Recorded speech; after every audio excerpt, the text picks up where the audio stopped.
Hello and welcome. Today we'd like to take you through our journey of delivering a cloud platform. But before we start, I'd like to introduce you to our presenters. Dave, that's me, I'm the cloud architect on the project.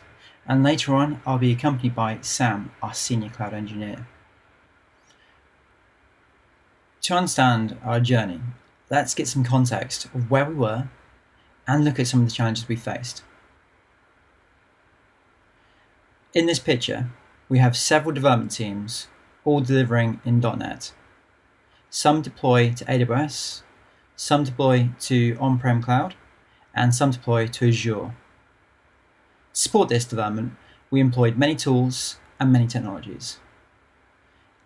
In this situation, we found that teams could not share, reuse, or help one another as much as they wanted, such as, if we take it for an example, deploying to a Lambda is different than deploying to Microsoft IIS.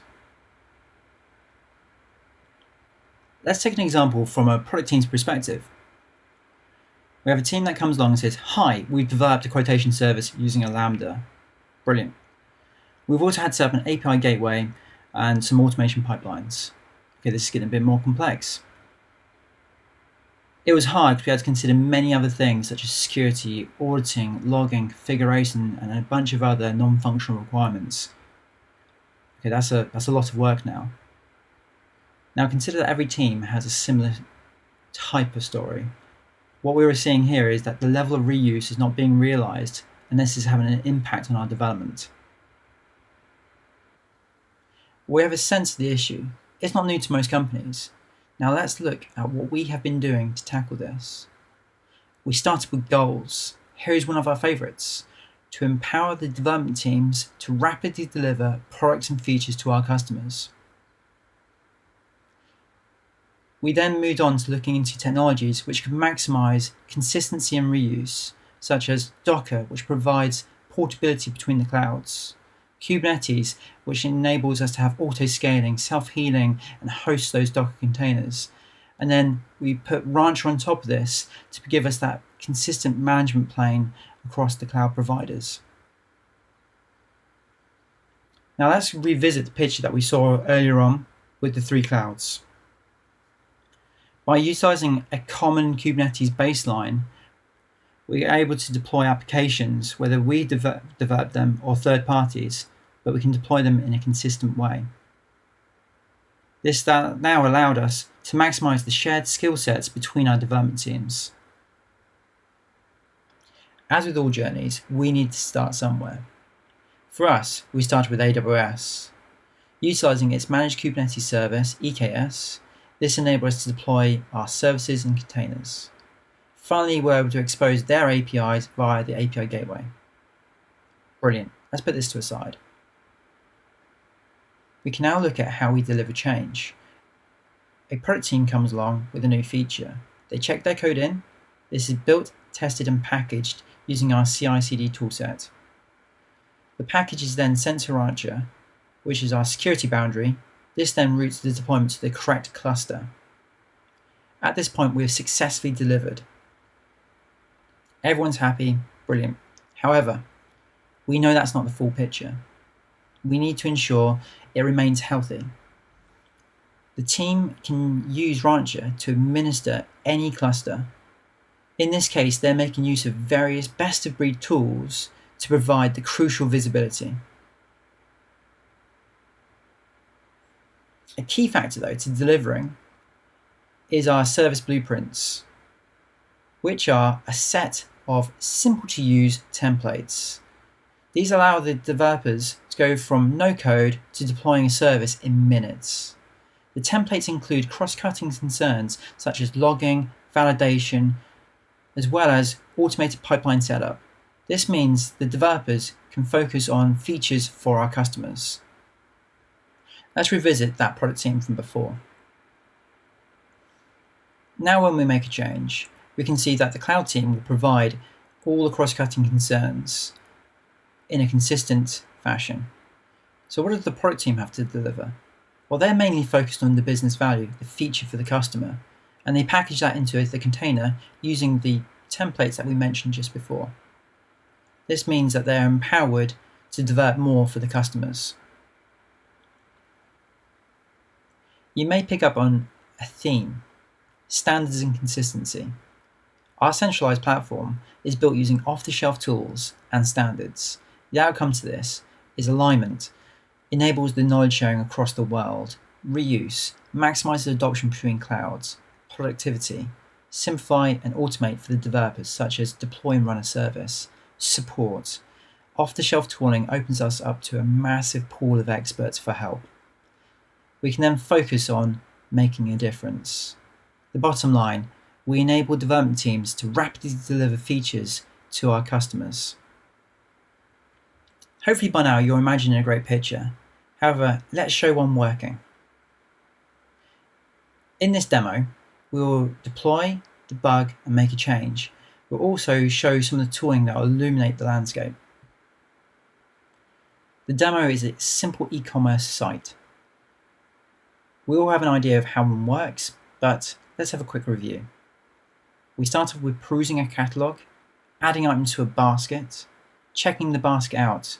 This will reserve stock and create an order. We can then review the order to make sure it's correct and then complete it. For this simple domain, the solution could look like this. This is an event-driven architecture with several services acting on behalf of different parts of the domain. Calls from the clients are routed via the API gateway to the correct service. The acting service then does a few important things. It applies logic. This can include updating its own internal state. It responds to the client and publishes an event for other services to react. The last point is of great interest. Events are very powerful for decoupling services from one another. However, they need the right tooling in place to enable us to debug and operate them. I think this is a great opportunity now to hand over to Sam, who will demo this.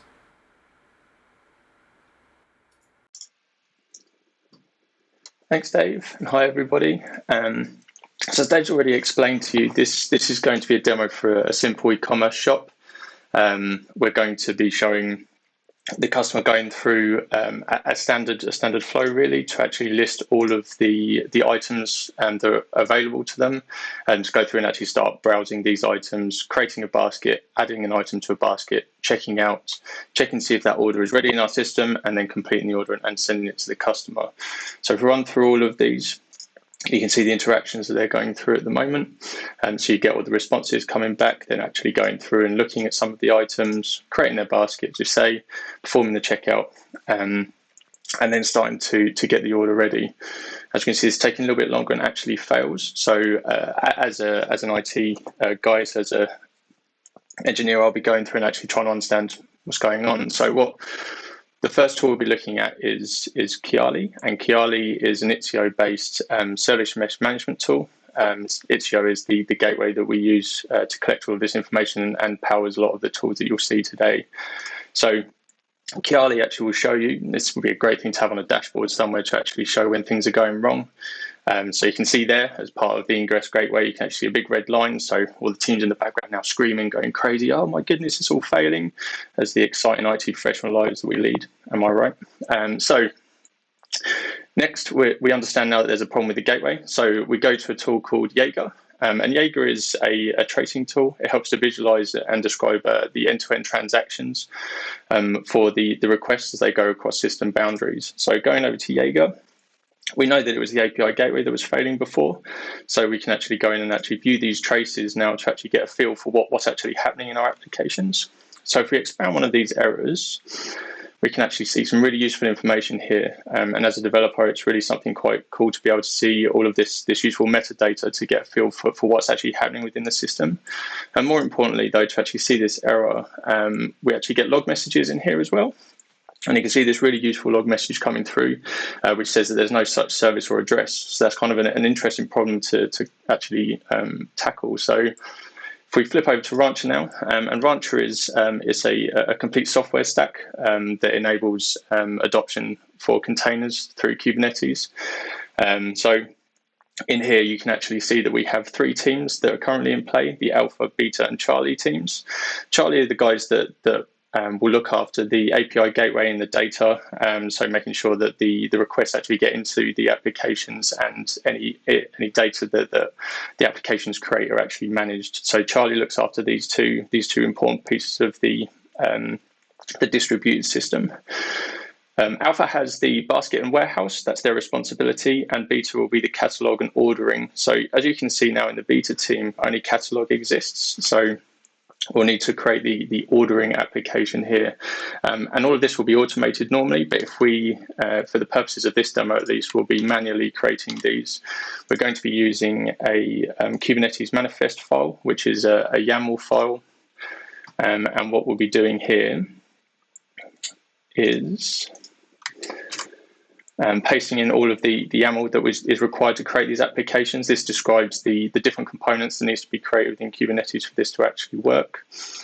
And what we'll do is now import that, and we'll see it appearing in here. So the application is now being created. This will be done via a continuous integration or continuous deployment pipeline generally. So that's what you'll see as the teams will be using command line interfaces to be able to deploy these files. So as the ordering application comes online here, we can see that it should have come online by now. So if we actually go into here, we can actually see that there's a problem. So if we have a look at the logs at this point to actually understand what's going on, we get some more useful information. As a developer who's created this application, you'll kind of understand the area that's been affected here. And what this is actually saying is that there is a problem with the configuration that's been set up. So what we can do at this point is go and have a look at the config for the ordering service. And in here, and in any eagle-eyed software developers here might actually notice a mistake in this JSON file. And if we have a look, what we need to do is just put a simple comma into here and save it. And if we go back to our workload over to ordering, what we'll do is we'll force a creation of this container rather than waiting for it to do it on its own. And so we can do that by hitting the minus button, which you can see it's then removing and adding another one.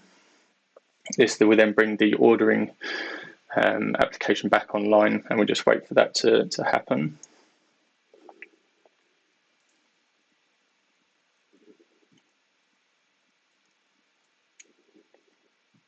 And there you can see now it's back up and running. So if we have a look at some of the other features of Rancher here, and we're going to the Alpha team, looking specifically at the basket. Another thing that I'll start to show you now is what will happen when your customer starts to put additional load onto applications and how that it can auto scale.